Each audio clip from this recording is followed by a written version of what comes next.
In smo nazaj, 4. dan, deželak junak, Vikend je, zame počitek, za deželaka. Za deželaka ni počitka, še dolga je do debelega rtiča, ampak deželak imaš ti to. 4. dan. Ja, danes smo se etapa. približali čisto meji Slovenije z drugimi državami. Smo v Gornji Radgoni, kjer štartamo, se pravi, samo čez reko je Avstrija.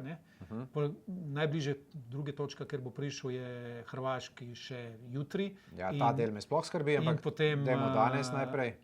Italiji, čisto na koncu v Gorici in Debelem rtiču. Ja, tako. Nikoli pa še ni bil v tujini, tako da Višar je mogoče vseeno. Ja, lahko nehava, greva prosim, osredotočiva se na 4. dan. Ljudje z zastavami kot Rogliča. 4. dan, Okay, da ne bo komu zdaj ketna dol padla slučajno. Začnimo v Gornji Radgoni, sama ravnica, mislim, ajde, malo hribčko je, ampak tu in tam, ampak nič resnega, ravnica, 78 km, nič posebnega.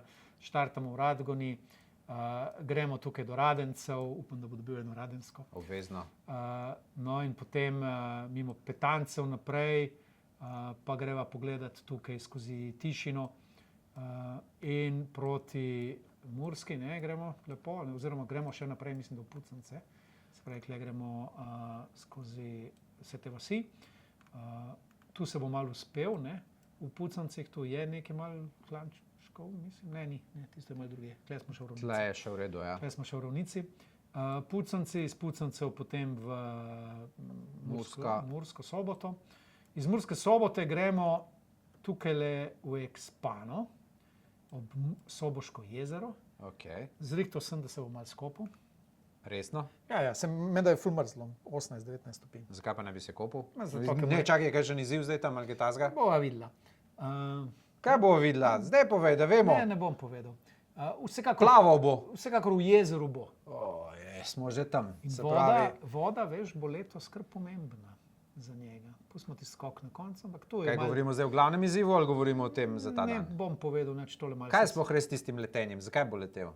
Boste videli, bova še prideva tja umela. Se pravi, Ekspanu in Soboškem jezeru se bo malo... Nekaj zgodi. Se bo malo ohladil, ker gotovo tako počasi vozi, da mu je tako vroče. Ja, verjetno. Potem pa gre naprej, tukaj le čez Bakovce in pride do Ljutomera, oziroma, tu gre še skozi razne vasi, mislim, da prečka Muro,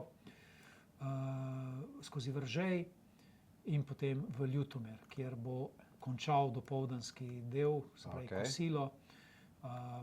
Škoda, da ni tega festivala, veš, ki je grozljiv v Ljutomeru. Ja, sej zato imamo tebe. Imamo tebe, da poskrbiš za to grozljivko. Ne bi bilo slabo, če bi ga kdo prestrašil, kakšen zombi Sej pravim, strašiš nas že vsak dan, sploh zdaj s tem jezerom, tam me zdaj skrbi, kaj ga čaka reveža in sploh da ne govorim, kaj ga čaka jutri. Po kosilu? Po kosilu, popoldanska etapa se pa približa Dravi in štarta v Veliki nedeli. Dobro. Gre po ravnini tukaj? Ja, tu je več naravno. Dobro. Menih resnih klancev ni. In konča na Ptuju. Tuj, okej. Tako da s pogled nagrado, ajde, čakaj, ne vidim, da ni planirano na tem trgu je. Kaj pa, če bi rekel, da mora nagrad? Kaj pa, če ne? Torej, Ptuj za ključ. Po stopnicah, da mora nest, veš tisto osko stopnišče, da mora nest gor na grad? Kaj pa, če ti neseš njega, recimo, na grad, pa recimo, jaz sem kakšen že v takšen letih, ne izziv? morem. Sej on pa tudi ni. Ko te pa viš, kam se kliknem. Pojdiva raj na cilj. Greva na cilj. Tako. Se pravi, cirka ob 6. na cilju. Ne, jaz mislim, malenkost kasneje. Nekoliko kasneje, ampak to je zato, ker je to počasen, pa se vleče. Tam nekje 7. najkasneje, recimo na Ptuju, tako da Ptujčani se vidimo, pridite ga pozdraviti. Z veseljem naredimo en kratek mini žur, zato ker je končal še eno etapo, 4., kar zahtevna, kar dolga, utrujenost se bo poznala in predvsem... Sploh pred jutrišnjim dnem. Jutri nas skrbi. Pomagam 5 na 1919, pošiljamo SMS-e, ostale donacije na naši spletni strani, vse piše radio1.si. Hvala, ker ste zraven, hvala, ker navijate za njega ob cestah. Brez vas te otroci ne grejo na morje. Imamo to. Bravo, Miha.